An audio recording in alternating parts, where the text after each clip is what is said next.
I'm about to go on the air, brother. I'm about to be on live Freedom Radio.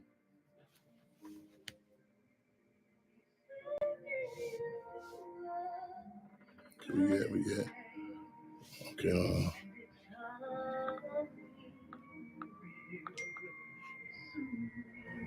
What? I can't do that. I can't focus, man. I can't focus. Okay. Is something I can help you with? Think I get that. Think I'm almost good now. Just doing this. Thank you so much, sis.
Yeah.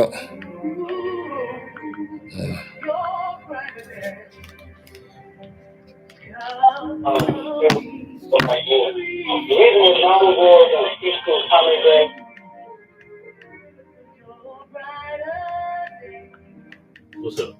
You got guests? You got guests for you? Your post come in. Yep. Okay. Which one? I'm ready. Okay.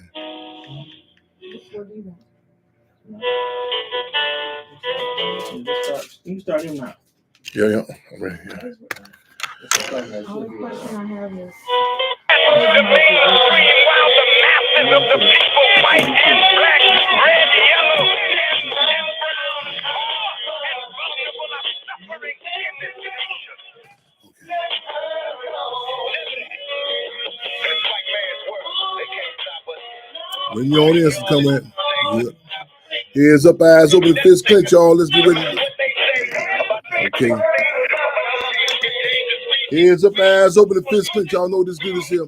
I'm gonna turn this down. Conrad, bring me in. She get that Tupac, she can't hear nothing. Heads up, eyes open, fist clench. Y'all know this is how we do this. Heads up, eyes open, fist clench. Let's get locked and loaded for another episode of Freedom on Radio here, Intellectual Radio. We're gonna speak over this here because I know she in her zone. She can't hear nothing.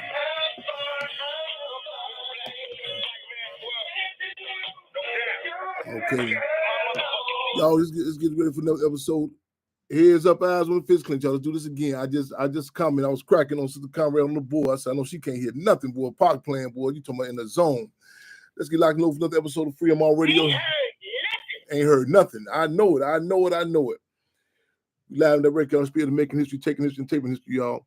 Y'all get ready for them call-ins and call on in with us, Cub on in with us, y'all.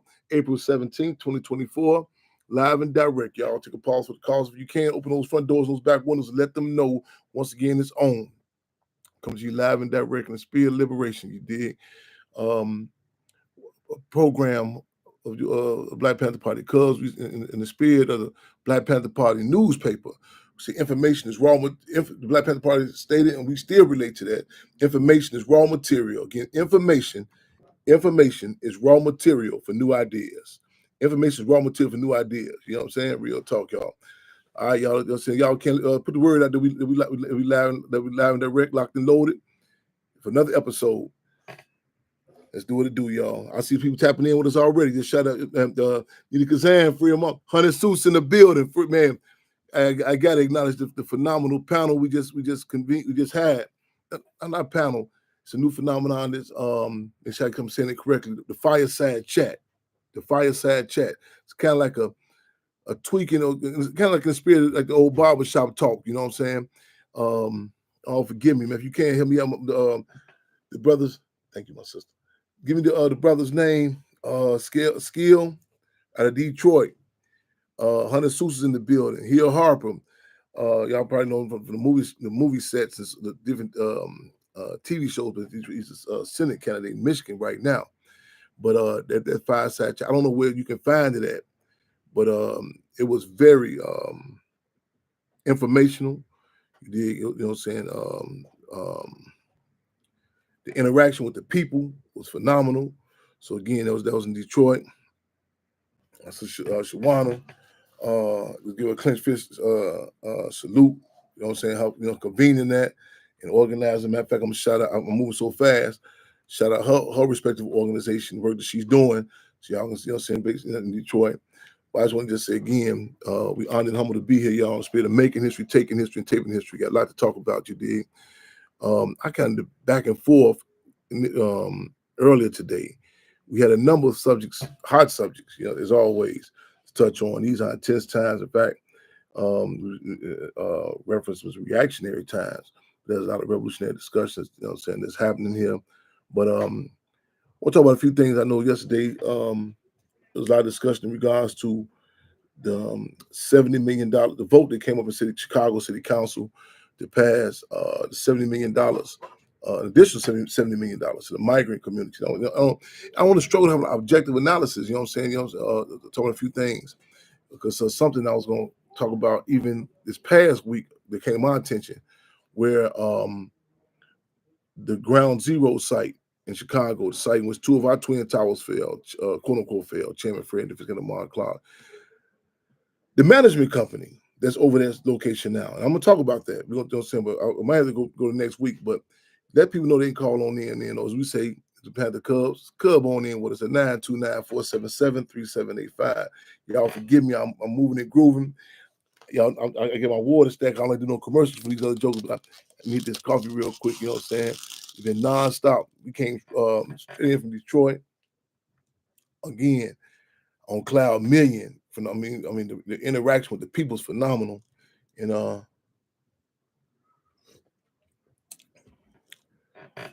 Brother Larry Hoover Jr., his wife was accompanying us. Yeah, and we came right on in. And with the spirit of the code of culture. For those who know what the code of culture is, we see the Black Panther Party Cubs. You says too many of us in sing for some catches to be talking about some bling. There's too many of us in sing for catches to be talking about some bling. This is where we win different people to certain points of unity, the struggle. And this kind of prefaces the subject matter at hand today. I was relaying to some individuals when I got there because 85 Mike Epps, DC Young Fly, and Carlos from 85 South, DC Young Fly and Carlos. Chico Bean was there, but I don't think he got down that night with us. This other young brother named Lil Duval or somebody else. And get there, and I tell, like I say, it's I love what I do, but you know what I'm saying, we organize and we politicize the people. And it's a strategy, it's a everything's political. And a lot of people, they hear that term, they automatically go to electoral politics. But just to put things in context, the importance of winning people from all walks of life to certain points of unity.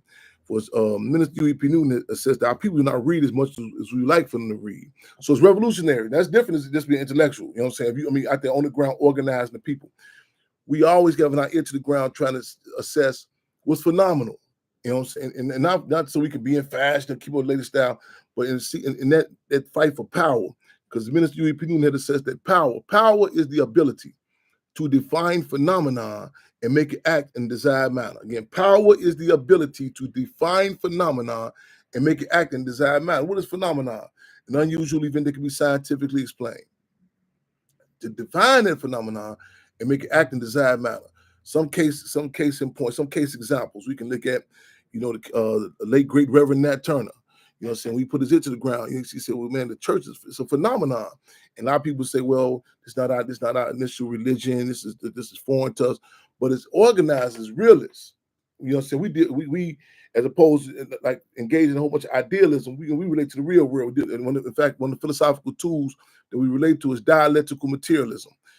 It's not, not ideal situation. Reverend Nat Turner, he put his ear to the ground and seeing this defined the phenomenon, took into account the history of our people, spirituality, also acknowledging the colonizers, the slave masters. So what they attempted to take this and tweak it. You know what I'm saying? To take it, not tweak it, but bastardize it. You know what I'm saying? They think it's to make it work in this interest of the people, and they, you know, so they could. The actual text, so they said, well, it's your duty to be their slaves, so on and so forth. But Reverend Nat Turner position was he took it and flipped the script. He said, "Man, praise the Lord and pass the ammunition." He did. And Harriet Tubman put an ear to the ground, what they refer to as Negro spirituals, taking that phenomenon, and defining it and say, okay, using that tool in the struggle for liberation. Even with the indigenous community, the natives, with Geronimo, they call the ghost dances. You know what I'm saying? Where the colonials didn't trip about them doing like these ghost dances. Oh, that's just them Indians doing their thing. But certain forces such as Geronimo, they took that dynamic and used it, you know what I'm saying, to work into the liberation of their respective community. Nothing on the plantation, you know what I'm saying, and even in this present day plantation, you know what I'm saying, she'd be attempt to be detached or dismissed from, you know what I'm saying, its political significance. Again, everything is political. Words, terms, fashion, you name it. So even with the code of culture, we've seen such cases, some of the Dave Chappelle block party where I walked on the stage, uninvited, went on the stage and put out the cases of political. Then go out there and shout out my homie and say, who's my friend? Put out the cases of Mumia Abu Jamal, the then held political prisoner Sunday out there cold, and say Kuo Ding, who we just lost recently, though. To putting that Panther Cub peel in the applesauce. You did what I'm saying? Or let me state this, so I don't want to get a wrong impression. This is something the Black Panther Party cubs themselves just came up on their own. We are fortunate to not walk in the footsteps, but the Panther paw steps of such organizations, the Black Panther Party, and you did. And we had such examples as well.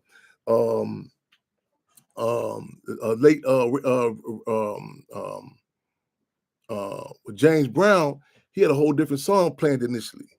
It was something, and people say, well, what made them? A lot of times, in many cases, the grandparents of this, well, we was growing up, the music was saying something.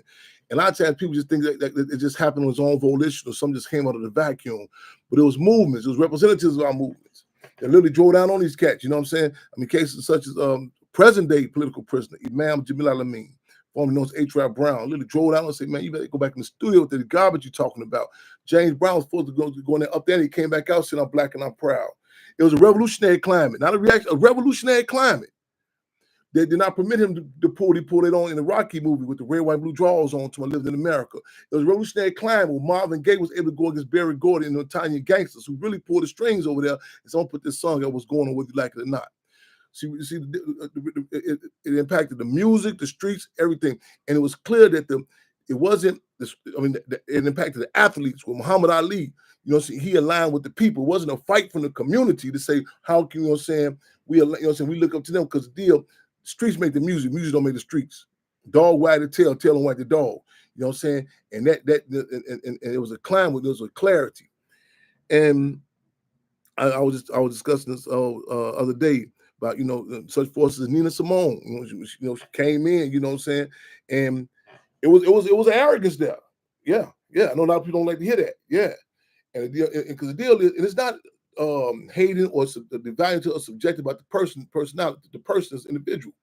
You look at them. A lot of times people ask questions about different individuals. I say, well, you have to take into account the history of different arenas, entertainers, and the athletes, so on and so forth. And we go back and look at the history, like how Rome, how they dealt with entertainers. I mean, they had a special gallery. You know what I'm saying? They would run them, but they were detached from the people. They were detached from the people, and it breeds arrogance. You know, so you have to come into contact with the people. It was a tactic where Rome would even implement. You know, what I'm saying they would bring them out like when Rome was depleted of a certain amount of centuries of soldiers. They were out conquering other countries. You know what I'm saying? And the peasants would say, "Well, wait a minute, it's kind of season them kind of weak on the forces. It's time to get out." And Rome had a tactic where they would employ and say, increase the games. In fact, it was a policy. And they would say, increase the games, entertain them more. They did a movie 12 years a slave. You know what I'm saying? That part when the slave master snatched the sister's baby. You know what I'm saying? The resistance from happening. He told you, play that violin, entertain them. You know what I'm saying? So this it's a history of these different dynamics. So we, on the other hand, as realists, you know what I'm saying, and they come in as revolutionaries, not reactionaries, because a lot of times people have a reactionary assessment, whether it be the migrant issues, or whether it be entertainment. It's a reactionary response. Like, well, man, let's see how we deal with this here. We study this phenomenon. You did, and we say so. We study the people. We say, okay, what's phenomenal with them? How can we define this and make it work in a desired manner? And then mention the people. And we had such cases, I mentioned the Dave Chappelle blog partner that came on, and we talked about the case of political prisoners. We had some cases when we come on different artists' songs, drop some politics up in there. Fast forward, this dynamic present day, the phenomenon of comedy. It's phenomenon. It's phenomenal. You know what I'm saying? And we, and such forces, DC Young Fly and a host of others, we can win them certain points of political unity. You know what I'm saying? The impact of that. Now, with that being said, there's a lot of contradictions, you know what I'm saying?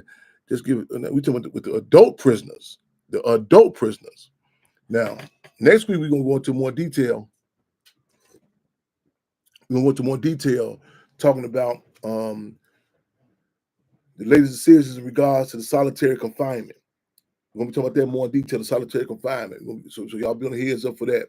Since the momentum is, you know what I'm saying, the moves and that have been made in New York and other places.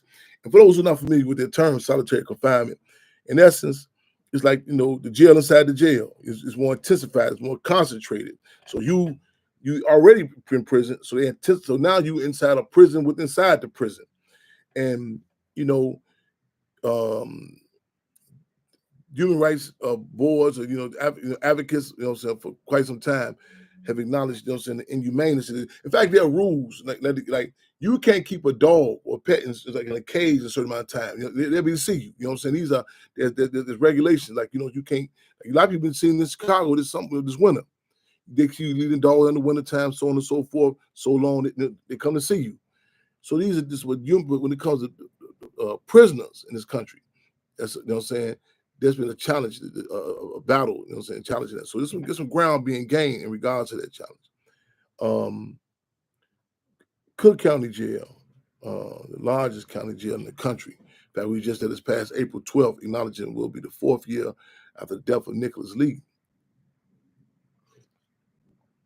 Y'all, Sister Cassandra Greer's page, who've been, standing 10 toes down in regards, pushing, not only the case of Nicholas Lee, who 4 years ago to the date of April 12th, when Cook County Jail was on the front page of many a lot of media coverage, front page, I believe Chicago sometimes, other media outlets. And Dr. was really clear on the coronavirus.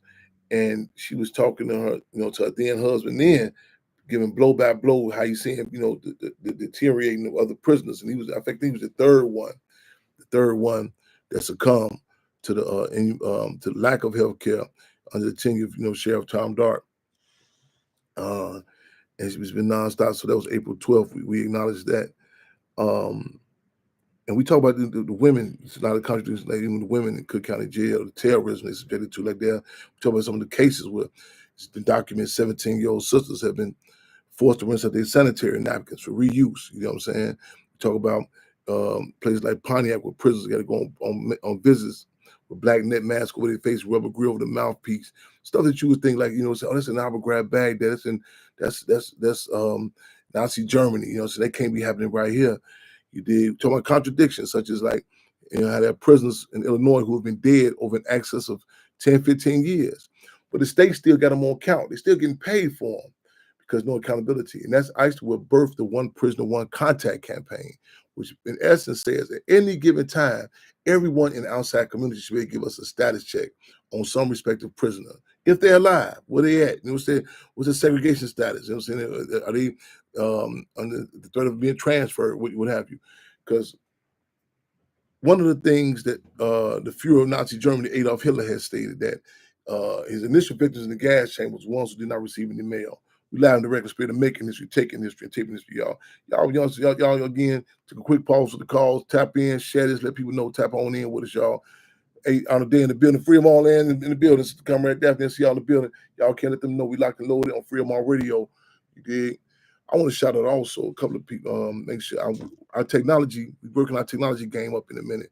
But y'all remember this video with these brothers and sisters that came in from Gary, Indiana, and they had done this video. And we had the whole political education. So they had the Panther clothes on. So we had some like sit down dialogue.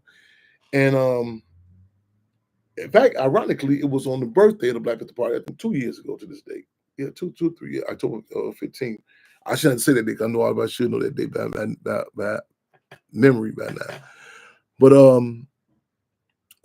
his brother, who was the major organizer with them, this brother, you from Gary, Indiana? I hope you, man, check out C.A. Brown. C.A. Brown. The videos, we're gonna be playing some of his songs next week, right on time. Y'all check out C.A. Brown. He can't brother doing some serious health issues. You dig? And want to keep on keep on our minds, keep it on the minds and hearts, you know what I'm saying? And you know what I'm saying, keeping our minds and our hearts, the deal is that he's a phenomenal example of the coded culture. You know what I'm saying? Go on YouTube, type his video. In fact, I'm gonna share some on my page also. But I want y'all also tap in and subscribe to Chairman Fred Jr. Chairman Fred Jr. You know what I'm saying? Chairman Fred Jr. You know what I'm saying? Oh no! I'm clear. No. I want to question that. No, it's October 15th. No. October 15th. 1966. Minister UEP Newton Chairman Bobby Seale. Too bad motherfuckers stood up against and said, "Hey, did this here." Chairman Fred said, "I don't know a lot of y'all. Where a lot of y'all be at? Where y'all was at? You know what I'm saying? We hear what these cats cancer guns stand up to them. You know what I'm saying? Man, we'll draw that line. That shows self-determination." But C.A. Brown, check him out. Talking about the dope concentration camps. I know some people say, "Man, you shouldn't say it that like." You know what I'm saying? Just kind of don't be careful with that term. You know what I'm saying? I said, well, let the record reflect. When we say such terms as that, it's not from a book I read or Oz TV show I've seen. It's from situations I lived and Dan that died on this. It's doing part. No, they want to get this in there. Yeah.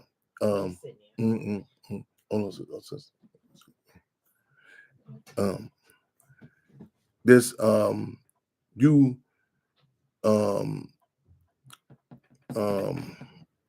y'all forgive me, I'm moving a million miles a minute, y'all. So I don't think they're coming in. We don't know where yet. We playing about, I know there's some reparations. If you want to sit down in a few minutes, I'll let y'all give me a few minutes. I'll bring y'all in. A lot of times we got to move on a pivot. And like I told the brother the other day, I say, man, I don't want to front him up, you know what I'm saying? He say, this call we're going to talk about in particular, the Illinois youth, the youth prison, the juvenile prison, which a lot of people ain't familiar that exists in Chicago. It's an actual prison. Now, none of y'all familiar with the Adi Home, with the juvenile detention center, the Adi Home on Roosevelt. This is the prison when these youngsters doing time. It's on the west side of Chicago, right off Western Washington, right down, literally walking distance from Ground Zero. Now, I don't know who Ground Zero is. I don't know to tell you. Now, supposed to so we get worried about the situation that these youngsters are subjected to. You know what I'm saying? I'm talking about everything from mold infestation. You did. And as a youngster, I grew up hearing about the infamous stories of St. Charles and Harrisburg and other prisons. I remember growing up seeing young brothers go away for a while. When what happened, they come back, they had these shirts on with these different animals, you know, saying like different youth prisons had these animals like an owl or a wolf or something, and that reflected what youth prison they was in. And we'll see them come back, and you know, the youngsters be kind of cut up, you know. And we were on the neighborhood. Man, what happened? How go down there? Now, mind you, this is not the adult prison, and and we would hear different stories, you know, about these places. And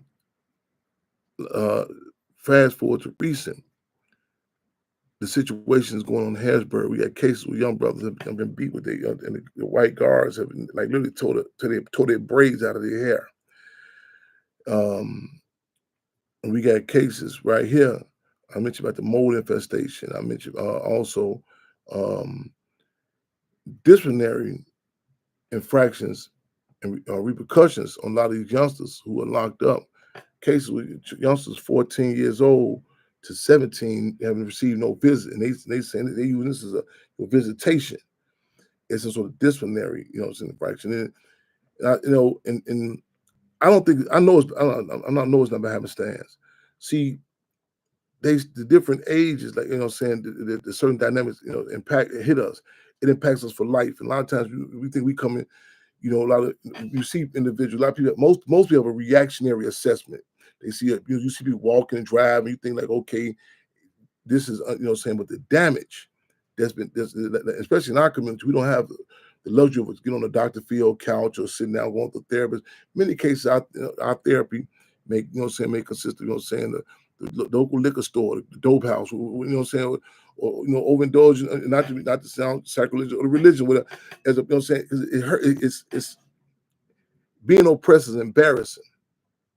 And a lot of us even take our damage, and it's easy not to reflect it on, displaced on each other. And you know, as opposed to calling out the question. I'm in a situation in Stateville. We subsequently ended up calling Deathville. And I was in our house, segregation. The beatings were so notorious. In fact, I recall when we first got there, it was my first time in Max Prison. And, you know, I think I told the story before, but, you know, just coming, you know, being chained up in the chains, being brought down the gallery. And I just remember Jackie Wilson, who I've not seen yet. Jackie Wilson, I got a touchdown with you. He was one of the individuals that was tortured. Jackie and Andrew Wilson, tortured by the infamous Lieutenant John Burge. And the beatings were so notorious in there. I remember, you know, organizing the hunger strike, you know, so to get the word that was going on. And I lost my train of thought while I was going with the connection to juvenile prison. But it was our house was the segregation. This is a prison within a prison.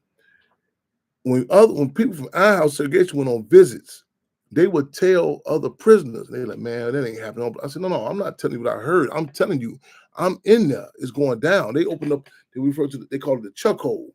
They open the chuck hole and throw tear gas in there, you know, to the morning. You don't know if, you know what I'm saying, open the chuck hole, you don't know if it's your breakfast, you know what I'm saying, or you don't know if it's tear gas. And you gotta be on guard to get down. This ain't no what I heard through no rumors. I'm in there. You know what I'm saying? It's going down. And I remember this one brother. He was, man, they brought us out one time, and he just, man, and I remember you hear the screeching in his voice. He just said, man, kill me. He said, go on, get it over, just kill me. And he would brag about being in the juvenile prisons. And he would talk about all the women guards that, you know, that he dealt with, you know, in a braggadocious sort of way, you know what I'm saying, like even connected to, you know, to his, you know, his manhood. And I pulled him to the side of the gallery. I pulled him to the side one day. We happened to, you know what I'm saying, one of the few instances we can see, you know, come out isolate out the cage, see each other. And I touched the real sensitive. I said, man, that really wasn't no relationship you had with them guards, man. You know, so you really wasn't governing nothing. There was abuse. And, you know, he got defensive, you know, and later on he respected. He said, I never thought about it that way. And the impact, you know, on visitation with adults. So imagine children. See, this system thinks long range. I tell people, I say, like, even, let's kind of tell this with the migrant discussion, you know what I'm saying? Because A lot of times, situations have to happen to other people for people to recognize the contradiction. Like, in fact, they're talking about the ending of the solitary isolation. They make sure they mention it in the detainee centers, the migrants. You know what I'm saying? See, you can put stuff in context even with like black people or like even our own community. Stuff can happen to us, and you'll say, well, that's how it goes. In fact, comedian genius Richard Pryor talked about. He said white people can ride through the neighborhood and see black people with needles in their arms, dope residue on their noses, and they said, that's a shame. But they'll come home and their son comes on the front porch with a can of Budweiser beer, and they say, oh my God, it's an epidemic. And many of us can relate to even now, we're saying with the Narcan and how police are trying to deal with overdoses. It seems you deal with it humanely now, as opposed to when the black community was bombarded with it. It was just, that's how it goes. That's what it is. And this, stopping the visitation, so on and so forth. So this was happening right here. You know what I'm saying? I'm not only in America, but and a lot of times people have reactionary response. They're like, they'll wait. They don't even wait. It don't hit them until something happens in the community. Like, man, these kids messed up out here. Well, when do you start saying, okay, wait a minute now? What are the ingredients being placed on these children? You know what I'm saying? What's happening? You know what I'm saying? It's an old axiom that goes something like, you feed them toxin and you wonder why they poison. You know what I'm saying? And the situation they doing to them, and see, that's how you like they train a lot of guards and train dogs. You beat them up and then you release them out. You know what I'm saying? And so how the old saying goes, hurt people hurt people. So what they doing to these youngsters, and up in these camps, you know what I'm saying? A lot of people don't talk about. And see, when I see certain things, I check my emotions. You know what I'm saying? I'm connected to it. But for example, the case with the young sister, young lady, she was about 20-something, black police, the black police lady, young lady. On the east side of Chicago, she was murdered. And I remember watching, I said, damn. And they say these guys was on a carjacking spree, but they pulled up and they just got down on her. I said, wait a minute. I said, see, it's something like, I say, man, and even when they get on each other, I say, in addition to the video games, see, a lot of people don't even connect Grand Theft Auto to these carjackings. You know what I'm saying? They got the games because of the Kia boys. When you see something happening all over Washington, D.C., Chicago, at some point, you say, wait a minute, it got to be some connection going on down here. And what they doing to these youngsters, and I say when they pulled up in them, you know, it wasn't no robbery. You know, just got to just get, you know, I say, man, it's a built-in disdain.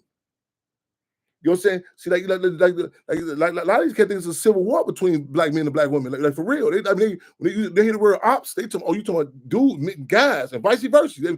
This lady told me she said something to me, and the WNBA draft.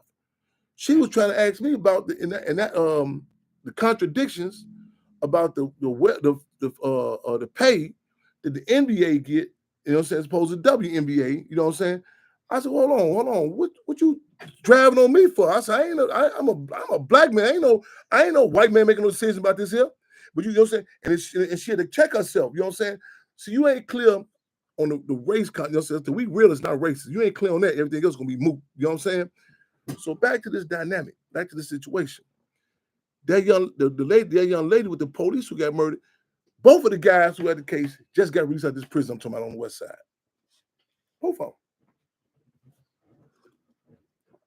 Both of these, you know what I'm saying? Both of these, yeah. Now if you go to Las Vegas, you playing a casino, you say, man, that slot machine, 5 people in the war in the last hour. You say, man, hold on, it's time we go down now. Well, that slot machine, nobody has never won in 10 years. You say, I'm good off that. You start seeing the consistencies of what's happening. You say, hold on, man. Hold on. Let's start checking our emotions and saying, what's some of the root causes going on here? You know what I'm saying? And you seeing the dynamic. And then I'm going to add this to it. The psychiatrists that these youngsters are subjected to, all of them are white women. I know some of y'all say, we don't make a difference as long as they get psych. No, as long as there's psychiatrists there. You know what I'm saying? I ain't did this here. Some people, man, ain't capable of connecting to these children. A lot of these organizations they give them, I don't care if it's black faces, a lot of these incapable. So this is stuff we're gonna talk about. Y'all tap on in with us at 929-477-3785. And I was on the command. We came out there full force. I was stop dropping roll call. We called out. Say, man, we need to be in front of the Illinois prisons. Man, I mean, some things I don't want to mention. Some things I mention, you know what I'm saying? But the Justin Blakes, representative of Nation Islam, man, you know, I get Black Panther Party Cubs, the community, Dame Dash, you know, was on deck, you know what I'm saying? And other footage posted up there. We went up, we you know what I'm saying? Senator Collins, you know, the deal was we supposed to went in there and got access to see what's going on with these children. Now, you know what I'm saying? Consistent with the adult prisons. And now I remember a case with the United Nations arbitrators, like a voice, a representative, was set to come in, and they called for the United States to open up the jails. Oh man, I can't believe nobody. Man, y'all listen, man.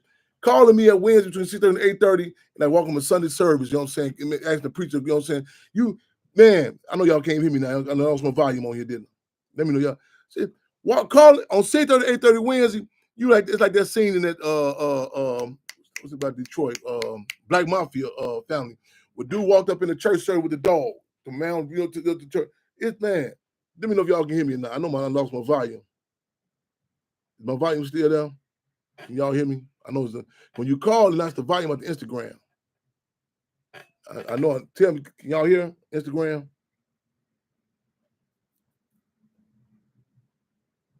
No, on Facebook, you can hear me. Can they hear me on Instagram?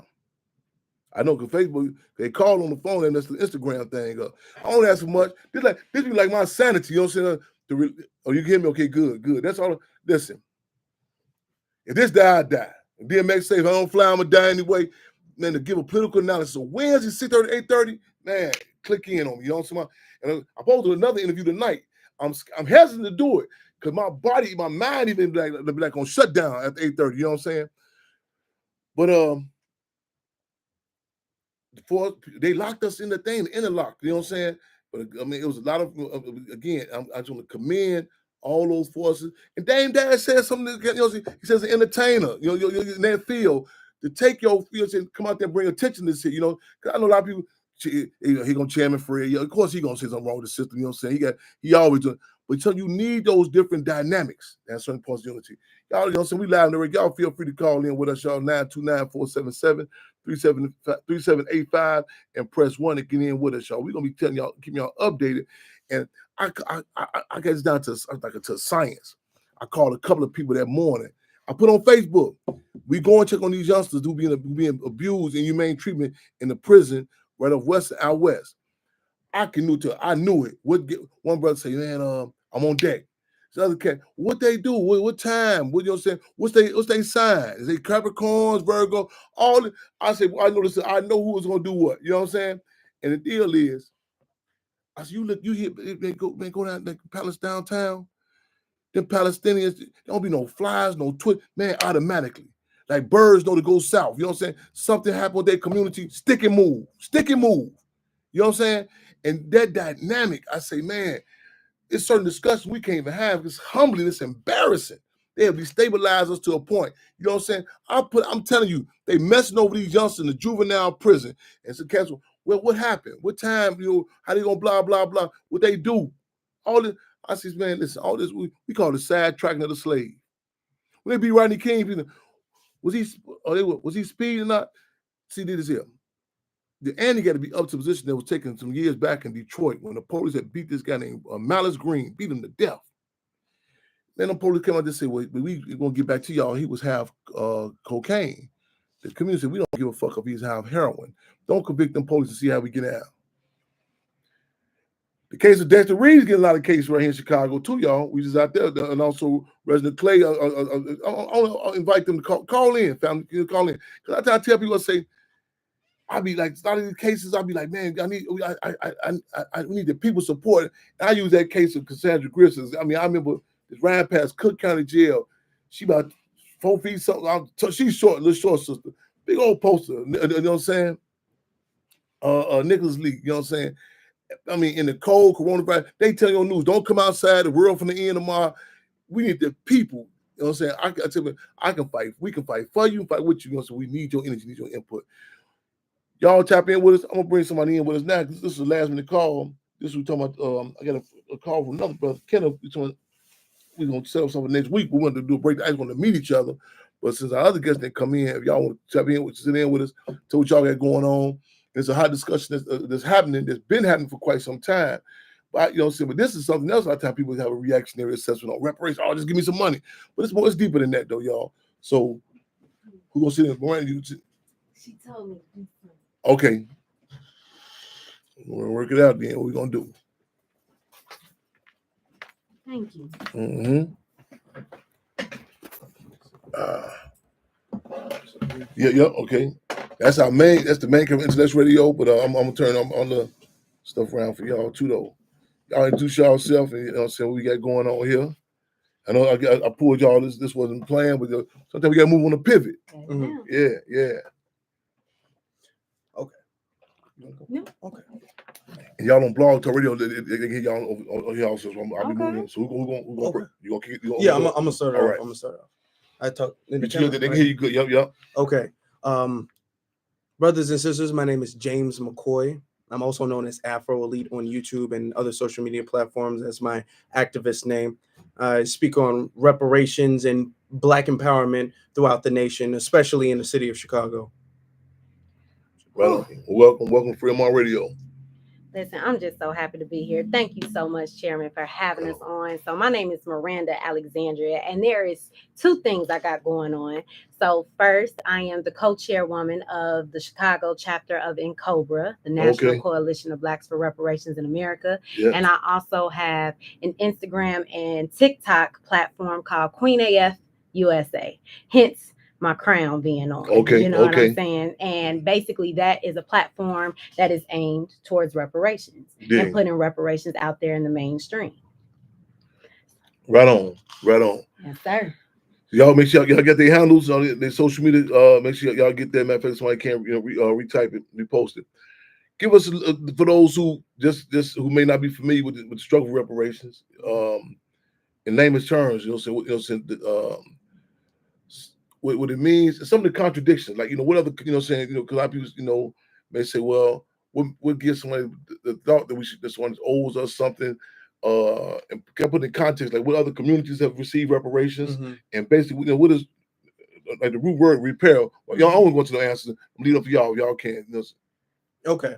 Well, to start off, what we're asking for is due to the fact that Black Americans stemming from slavery even before, but even stemming from slavery and building the country and generating the wealth of the nation that has been denied to us and maldistributed to white society. White people have been able to not only gain wealth off of the free labor, but generate multiple industries, corporations, banks, hospitals, insurance companies, all of these things that they've been able to pass down to their community, to their children, while stripping Black people from gaining that wealth. We can look at the situation of Tulsa, Oklahoma, or Rosewood as examples, or even Bruce's Beach as examples of them stripping wealth away, or the opportunity of wealth away from the Black community. So now the demand is that due to the immoral gain of wealth that the white society has been able to gain off of slavery, and then coupling that with the fact that you stripped Black Americans from being able to gain that wealth, now we have a demand for reparations from the United States government. Listen, I just want to make it clear that a crime has been committed, right? And with that being said, that crime has manifested into everything that James has said, and how we define reparations they are actions to repair, heal, and restore people who have been injured due to their group identity and in violation of their fundamental human rights. Now, these entities include governments, academic institutions, corporations, and individual families. And the reparations that are provided ideally should be proportional to and match the scale of the harm that has been committed. And in instances where an apology is issued, there should be additional measures implemented that go beyond symbolic gestures and change the material conditions of the individuals and communities that have been affected and harmed. And that's what it comes down to. So the way that reparations look is going to take many forms. And I think what's happened is in our community, there's two issues. There's one where we are limited in the scope where we think that there's going to be this one wham bam big old payment and then we're done. And that is not the way to go, right? Because there has to be measured over generations, because this harm has happened over generations. Because we're not just talking about slavery, we're talking about Jim Crow. We're talking about redlining. We're talking about the war on drugs. We're talking about mass incarceration. Everything that has been done to hinder our community's growth and progression. We need people to atone for that at the end of the day. So, and I think that the other issue is that we don't think that it's possible. We don't think that it's real. And I think I had said it to some people, well, it will stay a pipe dream if we stay asleep. You know what I'm saying? So it's like we have to wake up in order and actually advocate. We can't just always be reactive to things. We have to react to what has happened to us and realize how our history is based off of it's all based off of each other. You know what I'm saying? So we've never had any atonement for the enslavement era. None. And it has, and basically what they've tried to do is try to stop committing the crimes and the harms, but they haven't been able to do that. So we have to be able to say on our own behalf, what are we going to do? How do we move this forward? What do reparations look like for us? And we have to define that. What do you attribute it to that this can be a discussion that's not a taboo subject? You know, when we're talking about Nazi Germany, Japanese, the indigenous community, Native community. Why is it such a ban or a no-go, like when it comes to Black people? Why is people, like you said, not even us, is that possible? You know what I'm saying? And I want to give it to James first, but I'm just going to say simple indoctrination, right? Like we have been taught not to talk about our harms. Well, the thing is that Dr. King said the fact that we were in slavery for so long, society has thingified Black people. We have been referred to. What to them? What to us? It's thingified. Did that. Okay. It's turned us into a thing. We're not really people in the eyes of non-Black society. So what happens to us is not really that bad in the eyes of really white society, but even non-Black society doesn't feel have the empathy that they should. It's almost like if you accidentally drive and you hit a squirrel, you feel kind of bad, but you don't feel as bad as if you hit a kid, if you hit a person. So when they look at things that happen to us, it's unsettling, but it's not as unsettling as what it should be. They don't think that the status quo should change and things should actually be done about it. That's really why, because there's a stigma, there's an anti-Black stigma that exists not only in this country, in North America, but also the world. So the grievance that we go through now globally, because of the global system of white supremacy, the grievance that we go through is overlooked, or it's played down, it's swept under the rug. If it's talked about very briefly, you touch it once and it's ignored. The grievance that other people go through, because they are seen more as human beings than we are, and their pain is related to and empathized with more than our pain is. You see what happens to Asians in the Asian community, you see that as something that needs to be fixed. Or you see if it happens to the Native Americans, you see that as something that needs to be fixed. But when it comes to Black Americans, you see it as, okay, to fix it means to change the status quo, and we don't want to do that. To fix it means to sacrifice the way we are going about certain things, and we don't want to do that, because then that disrupts the hierarchy, and you're not worth that. And it's bad to the point where we even participate in anti-Blackness. You know, it's that deep, where some of us will look at each other and not feel empathy for each other. And that is the part that really just starts to break my heart, because it's like, if we don't stand up for each other, who is going to do this? Now, there's some of us, you know, people in this room, we are doing that work. However, when we talk up to the people at large, it is rough. It is rough. And I'm just at the point now where it's like, we have to be the ones that make a stand for us. And we have to figure out how can we tap and see the humanity in each other and start that self-love. Mm. We got any callers in queue, Mr. Comrade?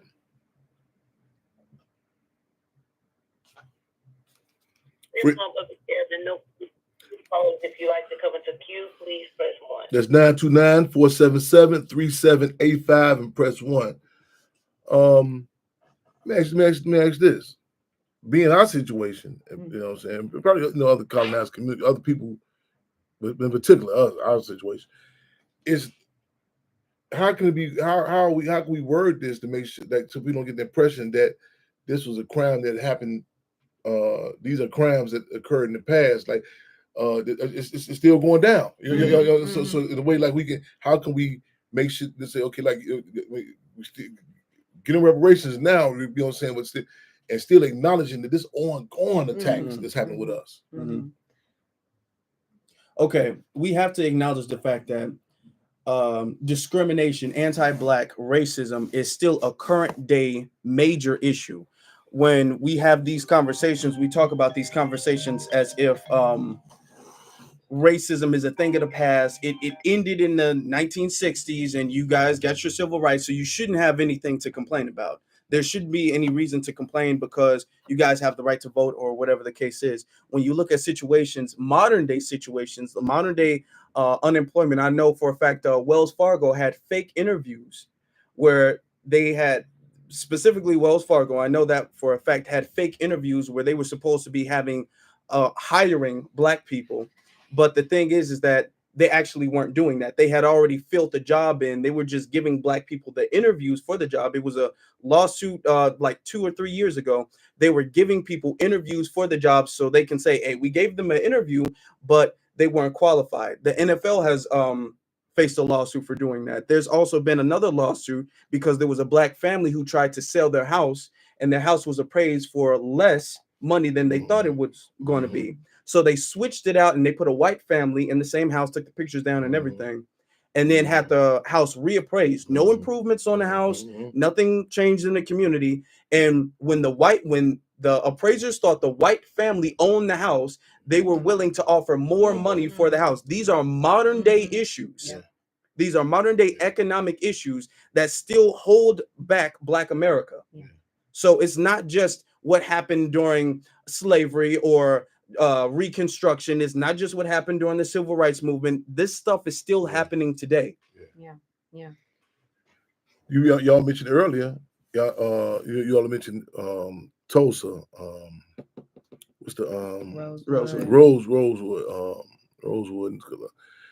And we get, but Tulsa in particular, well, there's only cases, even Chicago, the Woodlawn areas, like thriving Black communities. Like people say, well, and we get the resources, we do well on our own, and it's constantly under attack. What like even when people hear reparations, a lot of times people devalue to just resources, economic. And don't get me wrong, you know what I'm saying?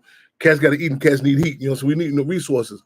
But what else? I mean, like to put this, because I'm asking this question because even in this discussion right now, where it's acknowledged, it's being more and more brought to people's face that the system has resources. Like the city council of Chicago today doing an additional $70 million to the migrant community, and I was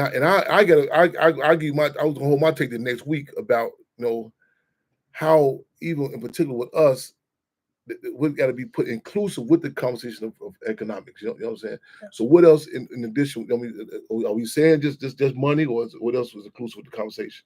So I know. So one, I will say this, and it's kind of reference the last question. And I think that our branding, right, is what white people have done, have branded us as whiners, as lazy. Like they've branded us a particular kind of way, and we have to work on how do we switch that narrative? How do we show our narrative? And I think what it comes down to is, of course, it's economic, right? Because I think as we look at, the way that wealth is passed down in this country, like it has to be economic. However, there's so many different ways that can take, from taxes being, you know what I'm saying, not having to pay taxes, but education is also very important. We also need now I know that this is a little like unconventional and most people may or may not agree with me on this, but I believe that something needs to happen where white people need to study their own need to try to control, because they have an issue. Like seriously, like they have an issue where that's a hell of a course there, boy. like they have an issue where they need to because we can't do that work for them. That is not something that we can do. They need to start looking inside themselves and figuring out what is driving you to, when you see a Black person that's happy, to want to try to stifle that. Like what is it about it? Like when you see a Black person, they have money, what drives you to ask them, what do they do for a living? What drives you to try to control, to see how is this person better than me? Right? Like, no, stay in your lane. Like, stay and do what you're doing and let me do what I'm doing. You know what I'm saying? So I think that something needs to happen where we're not in this. We haven't put ourselves in this position. There is another active participant that needs their actions and behavior studied and changed. Dig that. Man, that'd be a hell of a course study right there. Cause, whoo, man, oof, man. It's time. Let me ask. I just thought about this whole thing. Like even, and I know that this system is so Machiavellian. Mm-hmm. That like even such things, like they the system is so Machiavellian. Know how to, think long range. You know, see, just say the resources are allotted. You know, everything from come back and tax and take. You know what I'm saying? Like something like okay, like it should be. I think back like I look at even the case. What else? Even the civil suit. Chairman Friend, the Mark Clark was assassinated. I mean this has it set up where attorneys get all his resources. Mm-hmm. You know what I'm saying? It's designed that way, as opposed to, you know what I'm saying? Mm-hmm. Where throughout my life, the trumped up charges I was given, you know what I'm saying? I went right back, you know what I'm saying? Right back, the resources go right back into the system. I think with the case with the two young children was given the case of Ryan. Help me out, listeners, on the park name on 67 in Low, I believe. Or Ryan. What's the name? 1997. The sister matter of fact, the dude who they say actually raped her, he just supposed to died in jail recently. They gave these two little boys the case initially. And these two little boys were given the case. One of them was he was a straight A student. Ryan Smith was it? He's given the guy, he was getting straight A's and he's seeing himself on TV and he's take pride in his braids and he cut his braids out. You know what I'm saying? He hated, his grades deteriorated, and how he was, and the other one how he was impacted. But you seen it, you can still see, they got they got some resources. You know what I'm saying? Those cases will take away, but they don't know how they messed them over in life. You know what I'm saying? Mm-hmm. So I mean, they're so Machiavellian. They say, okay, we go some resources, but the way it could be laid like some public, like the light shine on. You should it's certain things. Like, people shout. Okay, I don't know if y'all knew I was a former political prisoner. I don't know if I was just talking about when I was locked up. And I remember this lady. When she said it to me one time, it threw me off. I said, "Damn, I never thought." She said, She said, "You was locked up." I said, "Yeah." And she said, "All they done in your family?" She said, "They framed you," but she said, "Even you did do it. You should be some guidelines. Say, man, you know what I'm saying? Back up off of here. You know what I'm saying? With our people, you know what I'm saying? It should be like something." Like no taxes, you know what I'm saying? Pay no taxes. Don't even, not even saying just willy-nilly, you know what I'm saying, but some acknowledgement, you know what I'm saying? We coming from a deficit, you know what I'm saying? So again, like what ideas y'all get with that? So one that I've thought about is issuing like baby bonds, right? Okay, that's interesting. You said about baby bond. I just seen this brother talking about that. Really? Yeah. Okay, that's what's up. I just watched him. I got here to him. Derek. What's his name? Maxwell. What's his brother's name? Oh man. I have to look into this. What's his brother? Oh, forget, y'all. I just was talking. I was just watching this brother Mm, out of New York, New Jersey. Mm. Derek, damn, it'll come to me in a minute though. yeah. But talk, okay. Yeah. So okay. Yeah, So yeah. something that because I'm realizing that because it's generational, Yeah, right? yeah. And to say that when it comes to Black maternal health, you know what I'm saying, morbidity and mortality rates. Yeah. In Chicago, Black women are 6 times more likely than a white woman to experience death or some type of grave injury due to childbirth, right? 6 times more. 6 times more Dig that. likely. And it's one of those things where it's like when our bodies represented, you know, dollars Dig. because we were commodities. Yes. At that point, you wanted to make sure every baby Yes. was born, Yes. right? Yes. But now Yes. that's not happening. Now Yes. it's okay for our babies and our mothers to die. Dig. You know what I'm Yes. saying? So it's at that point now for me where we need to start looking at how do we repair this aspect of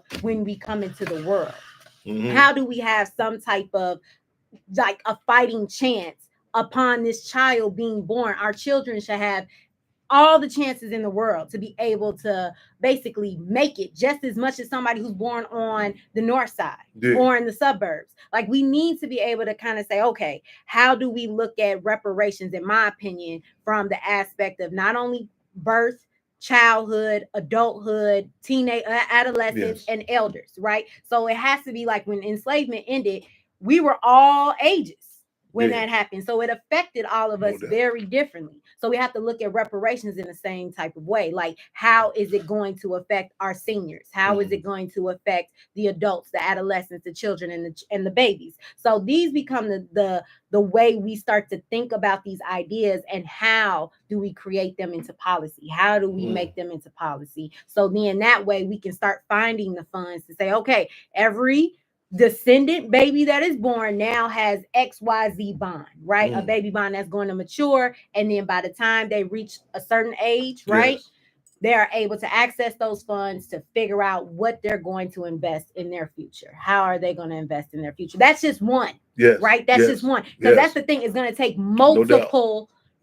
multiple policies to be able to make us whole. Dig. You know what I'm Dig. saying? So because people, we haven't even talked about land, right? So Dig, even dig. just like, are Yeah. we okay with our parcels of land that we currently live on right now? Do we Yeah. want to, do we have a third migration out of us? You know what Yeah. I'm saying? Are we willing to repatriate Dig. back to Africa? So these become questions amongst us that Yes. we have to figure out, because not every one of us wants the same thing. So therefore we all don't know the answer. Yeah. Look our listeners. Look our listeners, y'all. That's Mother Coy and Jerry. Ryan Harris. Ryan, that's the case. The sister who they charge these 2 little brothers with that case. Man, I don't know if y'all hit to that case. Ryan Harris case, Inglewood. And I remember I had that's when I started back writing poetry. I wrote a poem called "They Had My Babies." Man, I got so upset with guys in prison that was believing this.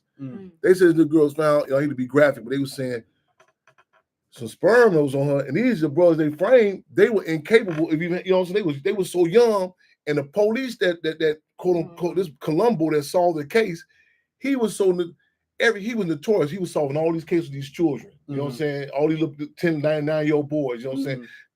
Boudreaux, I think his name was Boudreaux, the police name, on Lieutenant John Burgess henchman with that case. And somebody else just gave me an answer on something else. I said Derek. Oh no, where we at? Tanya Prince just Derek Hamilton. Derek Hamilton on the baby bonds. Yeah. Man, right on, y'all. We live and direct on Freedom All Radio, y'all. Spirit of making history, taking history, and taping history, y'all. Y'all, you know what I'm saying? Y'all feel free. We say call, Cub men with the Panther Cubs. You know what I'm saying? Tap in with us though. What do y'all attribute to this discussion now? That this is more. Oh, hold on. Talk to me, Sister Comrade.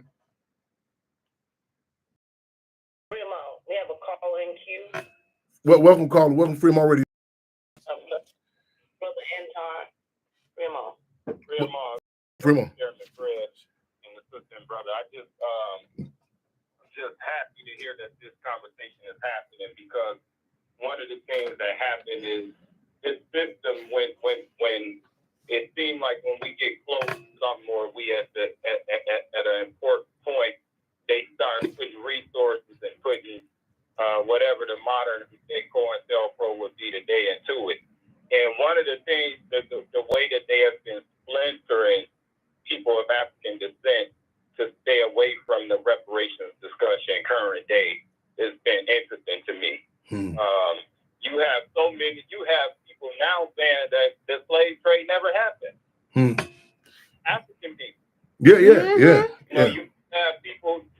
You have people that they indigenous now, Israelites now. They more science Americans. It's about 10 people. When that resource start coming, everybody and their mother gonna be black then. African then. Yeah.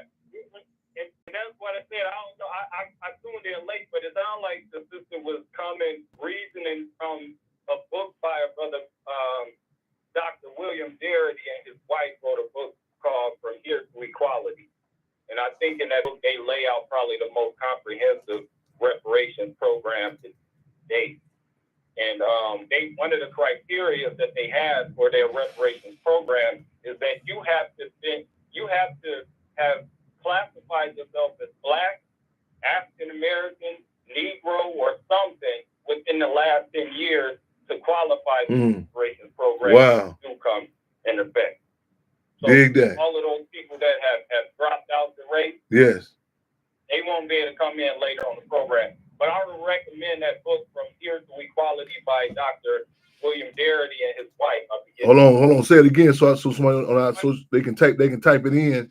They can say it again, brother, so they can type it in on the so y'all hit Dr. William Darity from Equality and Reparations Program for African Americans in the 21st century. I think it's the subtitle or something like that. But it's From Here to Equality by Dr. William Darity. Right on. He's probably he makes a couple points to one of the questions raised, Chairman. Yes. What else is economic? One of the things that his program brings to light is that a reparations program for us also means that the injustices have to end at that point. And legally, if anything deemed unjust happens again, a whole separate reparations case can be reopened.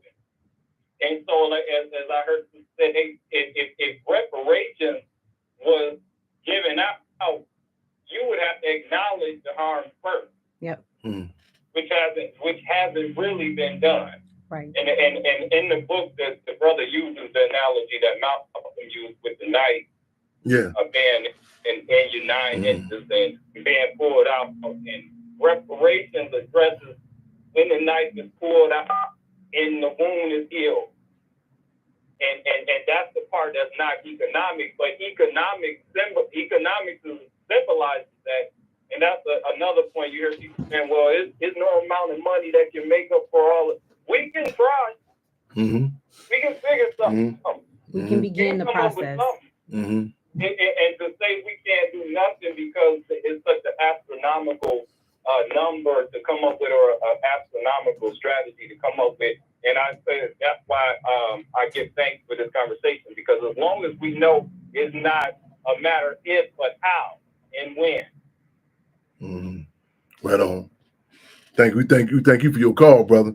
Yes, indeed. I see Fremont, brother trustee, Gil Jones, the bill, and also this Amber, this someone just commented also, and Audrey Ann Burke, that's the state's attorney candidate. So you said she's working in the state's attorney's office with that cop who I mentioned, Boudreaux. And again, this one that was supposed to be solving all these cases with these children, man. I mean, not even teenagers. I'm talking about babies. Excuse me, that's children, babies. One case where old elderly white lady was murdered. He would take them and, you know what I'm saying, beat them and take them to McDonald's, you know what I'm saying. In one case, Boudreaux, matter of fact, the two little boys with the Brian Harris case, they got a call and got them involved in a high-speed chase with them in the back seat of the car. The trauma, you know what I'm saying? The traumatized that they're subjected to. And also what our people I tell a lot of people, I say, you'll be surprised. A lot of times, even we think, I say, a lot of times, it don't take that much for us just to acknowledge. You know what I'm saying? Don't get me wrong. They come with the resources, the finance, but and acknowledge even to this day, there's a non-acknowledged war waged upon us. You know what I'm saying? I tell people, I say, it's other communities, they acknowledge, you know what I'm saying, propaganda bombs. With us, it's called love and hip hop shows. You know what I'm saying? And I mean, you can draw the correlation. Like a lot of people had the issue with the term Chirac. I say, I think we should draw the correlation to the depleted uranium that was in Iraq. You know what I'm saying? To the vacant lots in our community. And I mean, it's embarrassing on paper, an official acknowledgement of a war being waged on us. You know what I'm saying? And these different euphemisms, whether it be slavery, red line, and Jim Crow, it devalues and, you know what I'm saying, it waters it down. And this ain't no competition that I want to be the head of, but we the OVs, not the OGs. We are the original victims of terrorism. You know what I'm saying? And people talk about it, and like I said, to a point we start like we get, like you said, they thinkify us. You know what I'm saying? And then also it becomes the norm. And so, but I don't know if I asked this question. For this question, y'all, what do you attribute to the? I mean, even now in this climate, and I give my take on it too, but that people, you know, it is more of a receptive audience. I mean, then again, it might not be a more receptive audience. I know this is something we've been talking about for quite some time, but when people can actually see the tangibility in it and say, man, that can relate to it. It's like this is a pipe dream or whatever. You know? So what do y'all attribute to that? That people can relate to this? I can get on this campaign. To be honest with you, I think it's difficult until we start making it personal, right? Like making it like you see how you going through X, Y, and Z in your life. Yes. This can be attributed to these different policies, right? Because there's so many different levels, right, of government. We're talking about the federal government, right? Who, in my opinion, like we have to figure out what is the harm. The Great Migration was caused by racial terrorism. You know what I'm saying? So what is the remedy for that racial terrorism that made all of us have to move out of the South in order to seek a better life, right? And then you now know, like, because I've been asking people whether or not they Black and descendant and all this. I have to basically get to the point where I'm like, did one of your ancestors come from Mississippi, Alabama, Georgia, Texas, Arkansas, Tennessee, you know what I'm saying? All these different states, just so they can be like, yeah, I got people from down there. Oh, okay. So more than likely, you are probably a descendant from the enslavement era, right? Because we are so like ashamed and traumatized by this. And I'm not gonna lie to you, I stopped feeling ashamed a long time ago of enslavement. I find it a source of power. You know what I'm saying? A resilience. So I would love for people to kind of shift their perspective on how they look at our history and realize that if we don't start making a stand and telling people about our history and shout it from the rooftops, that it will happen again because we want to forget and they want us to forget. So then they can be like, okay, well, now we can probably start, we're going to chip away. We've already started chipping away at affirmative action, already started chipping away at Voting Rights Act. Like we've already started this process. And they're going to try to continue it. They got Roe versus Wade overturned. So who's to say Brown versus Board of Education doesn't get overturned, right? So these become like the natural progressions as long as they lull us into this idea of individualism that we have in the United States. Pull yourself up by your bootstraps. Meanwhile, I've been stealing your boots and your straps, your strings, everything. Your feet up. You know what I'm saying? Exactly. So that becomes a thing. And I'm hoping that people get, I guess, frustrated enough in their own and what they see. Like I look at my community, I live on the South Side, and I look and I'm like, I shouldn't live like this. Like there is something wrong. Like, why is there so much trash? Why is this? Why is that this? And it's like I go downtown and it doesn't look like this. There's plenty of businesses, plenty of stores. There's vacant stores all through 79th Street. Like, come on, what needs to happen? And we have to come together collectively and say something needs to happen because we should not live like this. And that's why I wear the crown when I'm out in the street, because I want people to see the reflection of who they really are in me. Like I see it in you. Hence while I'm out here trying to do this. You know what I'm saying? So it becomes that for me, that I'm hoping people like, you know what? I can see a change actually being made. Right. But they have to see it for themselves. So you're right. Well, what's your take? I'm gonna tag team with y'all on Okay. But right on everything y'all said. Yeah. The thing is that because of the system on, of sister. white supremacy, it has taught not only America, not only white America, but the whole world, including Black America, that Black people don't deserve anything. Through osmosis, we've had, in the cartoons, you'll have an angel on one shoulder and a devil on one shoulder. Because of osmosis, we have a small little white supremacist on our shoulder that whispers self-doubt and that whispers things in our ear that is automatic. You grow up automatically having it until you learn yourself, and then it gets rid of that. But through the system, through the commercials, through the cartoons, through the school system, and then just how you live your life, as a Black American, you are automatically taught that you don't deserve what other people get. You don't deserve the justice that other people get. So when we're demanding justice, it was like, oh, well, it's too long ago. But they don't ever say that when it comes to the Native American community, who still get resources to this day. They're still getting resources, and they're still getting more land, and they're still going back to court for things that happened to them. And none of them who went through the Trail of Tears are alive today, but they're still getting stuff because of that. When you look at the Japanese Americans, they're still getting stuff because they, not them, but their descendants got money because of that. When you look at harm that is done, even when 9/11 happened, you had the families of the victims of 9/11 get reparations due to their circumstances. And when we talk about reparations in America for us specifically, now if it was for everybody else, you would have people on board, but because it's for us specifically and exclusively, it's you guys don't deserve it, because like I said before, it's a thingified thing. So you're not thinking that the justice that other people deserve is the justice that we deserve. So we need to, when it comes to Black America, raise the consciousness of Black America, raise the consciousness to understand that you are a great people. You are a people who built a nation, whether you did it willingly or unwillingly, you still built it. Regardless of that, you are people who deserve just as much, if not more justice, because you are more harmed. We've been told that we cannot compare struggles. We've been shamed and saying, well, let's not play the oppression Olympics. And I disagree with that.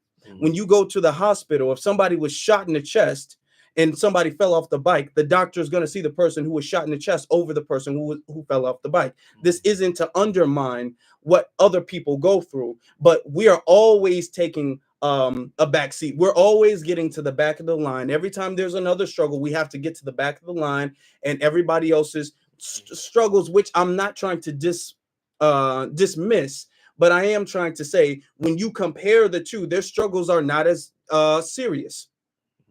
Stemming from the fact that the number one group of people who face hate crimes in America still to this day are Black Americans. And yet when hate crimes happen to other groups of people, like the Asian community, you don't see any pushback. When they had the Stop Asian Hate thing a couple years ago, you didn't see any pushback. It was not Stop All Hate.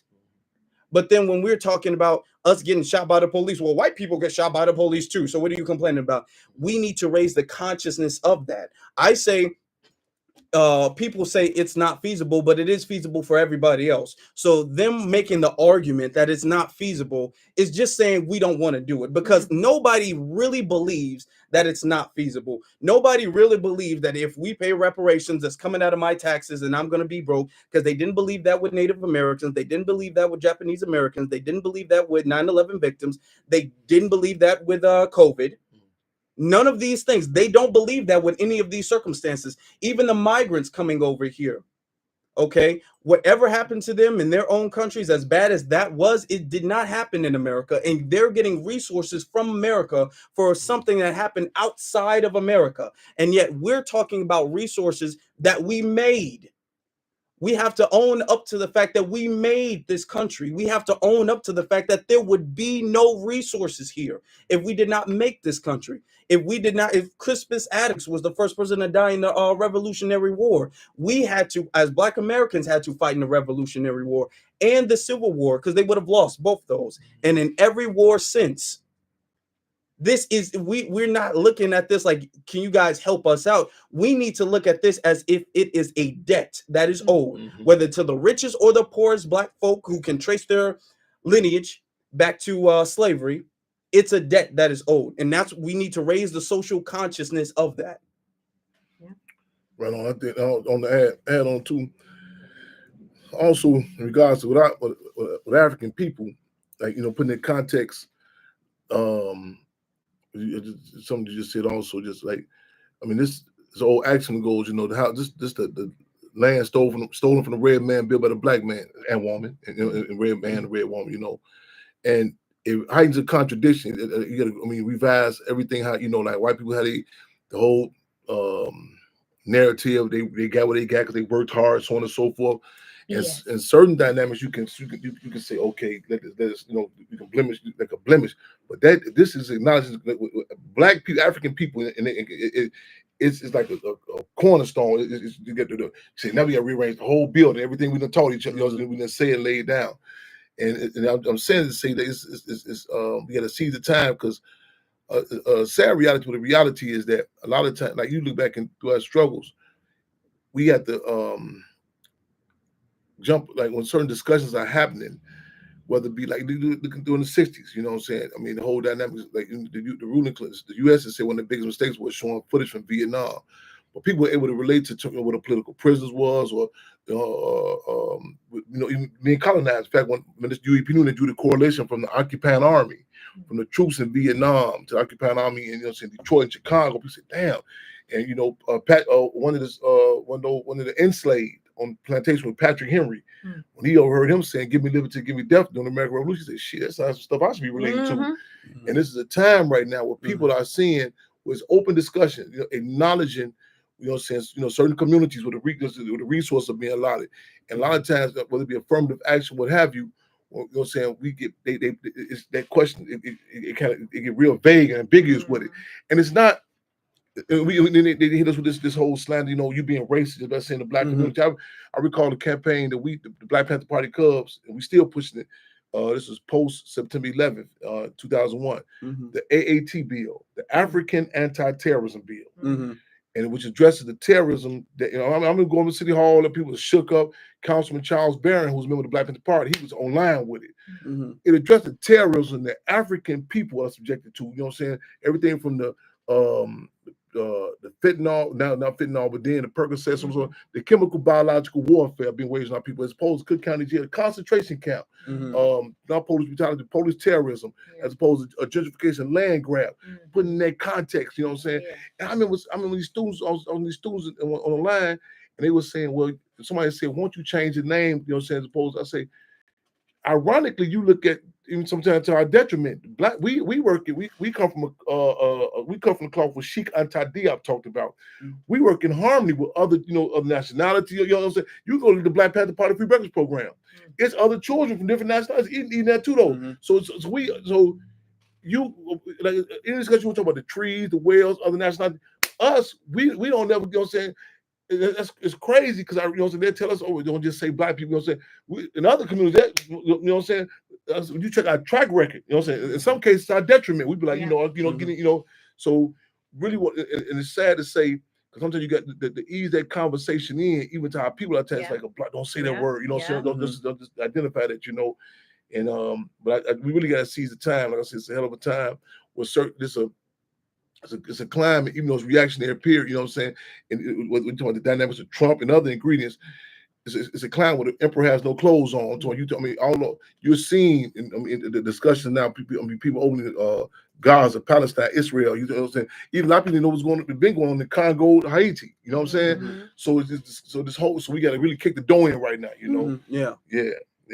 Anything else y'all want to add? So I gotta say that the Illinois does have a reparations commission that's happening right now, and I believe their next public meeting, which you can go to online, but you have to go to the Illinois ADCRC.gov website to look for it. And basically, it's happening, I want to say at 1 p.m.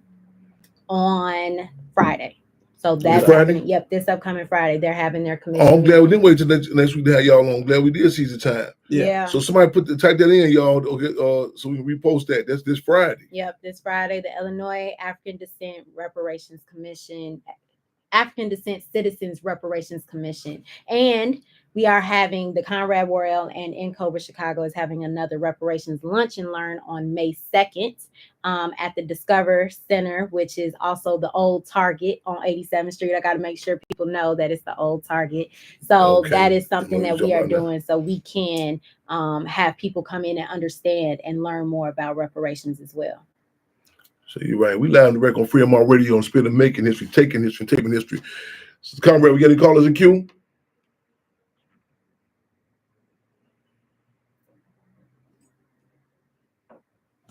Any calls in queue? You wouldn't mind if I did a shout out. My brother Chairman, no callers in queue. Callers, if you'd like to come into queue, please press 1. Come on. And I'm gonna say this too. I know our line, because this is something with the Black Panther Party code. It's a Fremont, brother Chairman. Fremont. Someone jumped into queue. Okay. Let me say this real quick. 70898. Let me say this real quick for the record. One of our most valuable resources that we have been ripped up from, you know what I'm saying? And this is something a lot of people, we got made, you know what I'm saying? Again, we've been ripped up and we've constantly ripped up from, you know what I'm saying, copper, oil, gold, you name all the resource. One of the most valuable, in fact, the most valuable resource we've been ripped up from is black lives, our people. You know what I'm saying? I ain't want to say it like that. I'm going to get this twisted. Ain't no black lives matter. I was just Black Power matters. But those political prisoners who are held captive in those concentration camps. In fact, April 24th, I'll be in Philadelphia for Mumia Abu Jamal's 70th birthday. And you know what I'm saying? We gotta have, man, if we say what's our call, free them all. We gotta have them prisoners back, y'all. You know what I'm saying? You wouldn't mind if I did a shout out? No, you don't do it. Okay. Well, just since we're talking about upcoming events, there's going to be a rally for reparations in DC.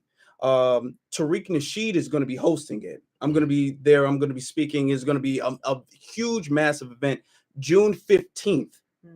So if you guys can make it, it would be great if you can make it. If you guys can make it to Washington, D.C., June 15th at Freedom Plaza, that Saturday is also going to be like a Juneteenth thing, but it's really going to be the main thing is going to be a rally for reparations, because in the last few years, we've been talking about reparations for decades, and it's always seemed like what you said, a pipe dream.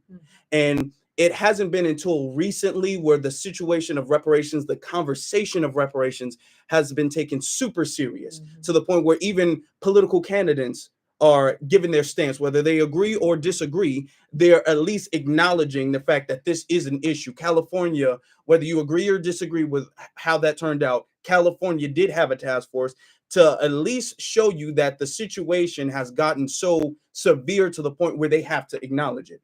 The president has acknowledged it. Now, I'm not saying that I agree or disagree with every politician's stance on it, but the acknowledgement of it shows the fact that this is a real tangible thing. You see the fact that white society is now trying to, or members of white society is now trying to, like the politicians, are trying to put forth bans. So we can't talk about that. Happened recently in Tennessee. They're trying to put forth bans to say you can't give any reparations or anything like that. So because of these things, let you know that we are closer than we've ever been. I need us to understand that freedom is not something that comes easy. Liberation is not something that comes easy. It's not something that comes without sacrifice or difficulty, but it is possible. We have been indoctrinated so badly to the degree that we don't believe that these things are possible. There were people when Harriet Tubman was running away, there were people who did not believe that you could escape, who did not believe that there was a life outside of slavery. There were people when Dr. King was preaching, when Malcolm X, when Fred Hampton was talking, there were people who did not believe, like, yeah, we'll always be under their boot. This is just what life is. We have to raise the consciousness. We have to raise awareness and say, this is not what life has to be. This might be what life is currently, but is not what life should be, number one, and it's not what life has to be, number two. I'm gonna throw this in there too, y'all. And this more, this old saying, you know, so we say, we as opposed to more money. What did I just do?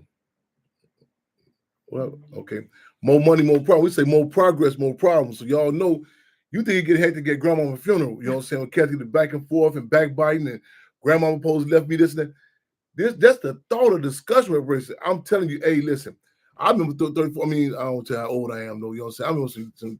I remember some time ago, even with, you know what I'm saying, because it's been ups and downs with this discussion, and I remember different struggles, you know, and even we had said the Black Panther Party Cubs. I remember, you know what I'm saying, man, nobody. I mean, they were scared to say any connection to Black Panther Party. When that discussion started becoming popular, oh my, a movie come out, we say, man, people become black when it's beneficial, play Panther when it's profitable, and Cubs when it's comfortable. So, and they are this is so Machiavellian. They'll come in, as Malcolm X said, the March on Washington. They say they can't stop it. They say let's co-opt it, water it down, change it, make something be. They were putting people in front of you that person is not black, no African. They go, well, if you look at it this way, you can see them being black. You know what I'm saying? I'm be prepared for all that. Because they were, I'm telling you, hey, it was so many members of the Black Panther Party after the movie, Judas Black Messiah. I was like, damn, what are you motherfuckers said? Shit, I say, we fighting different cases. I say, man, so be prepared for that. So, man, get your garlic necklaces and some latex gloves. You know what I'm saying? Because the politics, you got to be in some rings with people, you know, they ain't cool. Believe me, I say, but man, be prepared. So don't romanticize the struggle. People, like, a lot of times people say, man, I can't wait till this stuff start. You know, I'm glad. And like I said, and it's like, we were contradictions. The minister repeating say contradictions are the ruling principle of the universe. And I tell we don't want to, you know what I'm saying? Be willing to see certain things. It's like throwing up. If we some nasty stuff will come out, you'll be like, damn, I can't believe that was that. Been there all the time. Caller, tap in with us because we on the countdown no time. Tap in with us, caller. Oh, yes, sir, beloved. I'm here. Welcome, Freedom on Radio. Talk to us. We on the countdown on time. Talk to us. What's on your mind? What's your input? Talk to us. This be Brother Cordell Williams, Prince Hall, sir. Welcome to Freedom on Radio. To the master, because it sounds like you got, yes, sir, beloved. It sounds like you got Brother Eric Michael Dyson or either cousin. If that is the cousin, we want to definitely address the issue of power to the people, all power to the people, because our justice has been denied here in Chicago with this torture situation based on confession situation. Wrongfully convicted, I was 28 and a half years served. You didn't want to be wrongfully convicted and exonerated and still made to do an extra year of MSR because there is no parole system in Chicago. That a safeguard that should have been safeguarding my body, safeguarding me from the atrocities that I had to go through as a super predator being tagged in America.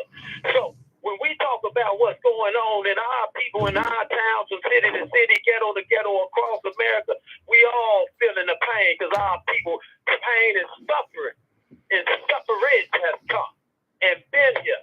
Prophecy been fulfilled for us. Babylon beware. America has eaten all of us and called us young. Now we done got old and here we come.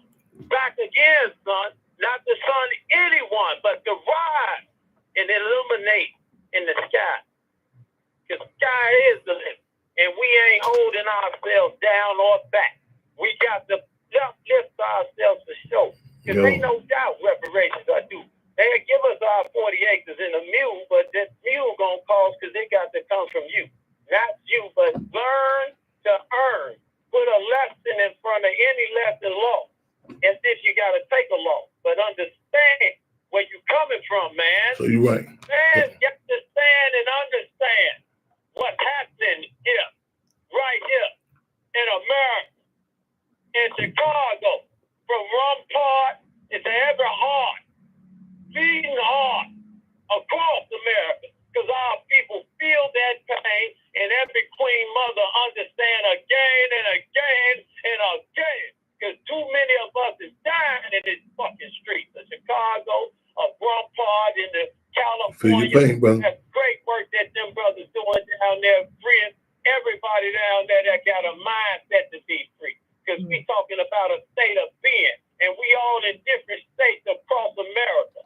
But we being slaughtered, we being hated. The hate that hate produced, don't let it produce. Even the one that's down in a few minutes, my brother. No weapon formed against us can continue to prosper and shall continue to prosper against those of God's people. The law must live and the law will stand with the people.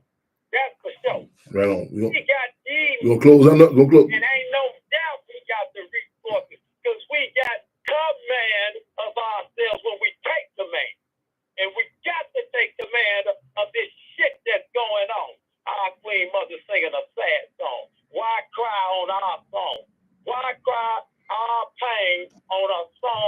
Bring it on in, brother. Bring it on in. Yes, indeed. Yes, indeed. Because Mary J sang a song that We got one on in. Got to bring it on in, brother, man. But they close us out. They close us out. we got the guys that sang a civil rights song that, as the brother said, was fun. I'm bring you tap back in with us. Listen. Yes, I gotta come on up out of here, y'all. I'm getting some closing comments from our panel here, and I gotta close it on now. We gonna did it. Okay, listen, right on. Man, if the people's pain reflects. Feel your pain. Think, man, call back in with us. Call back in with us, my brother. I was gonna say next Wednesday, but I think it's Wednesday, it's April 24th. I'm sure we'll be going live from Philadelphia for Mumia Abu Jamal's 70th birthday. Free Mumia Abu Jamal. Free them all. Any closing comments from our panelists? I guess. I want to say thank you.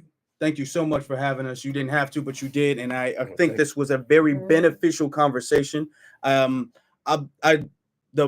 subject of reparations is definitely a passion with me. So I appreciate anytime I get on a platform, be able to talk, be able to elevate the consciousness or reignite the spirit of the people. So I thank you for that.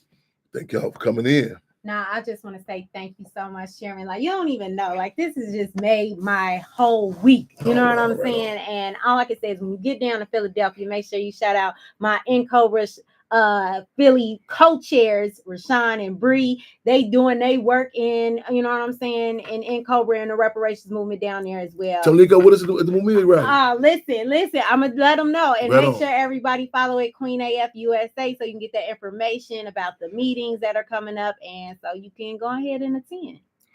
Live and direct, y'all. The spirit of making history, taking history, and taping history. Another one for the episode, you know what I'm saying? And do this here. Put these like they do in Timbuktu, man. Bury some of these episodes on the ground, whatever, just in case you're trying to wipe us out, you know what I'm saying? Y'all go back and pull these episodes back up. Stay locked and low for another episode of Freedom on Radio here at Intellectual Radio. We will be tapping in with y'all again. I think we're going to be live in Philadelphia for Mumia Abu's 70th birthday. We had Push Hard, y'all. You know what I'm saying? He's going to celebrate, he celebrate the next birthday. He's back in the community where he belongs, y'all. Free Mumia Abu Jamal, free them all. What's the call? Keep your heads up, eyes when the fists clench. Sister Conrad, what you got to take us out? Also, keep brother C.A. Brown. Y'all put him on YouTube. C.A. Brown. Put him up on YouTube. Keep him on y'all minds and hearts. And brother, I'm not coming. I'm coming to come visit you, man. You know what I'm saying? Before I get up out of here, man. Man, Sister Conrad, what you got to take us out with?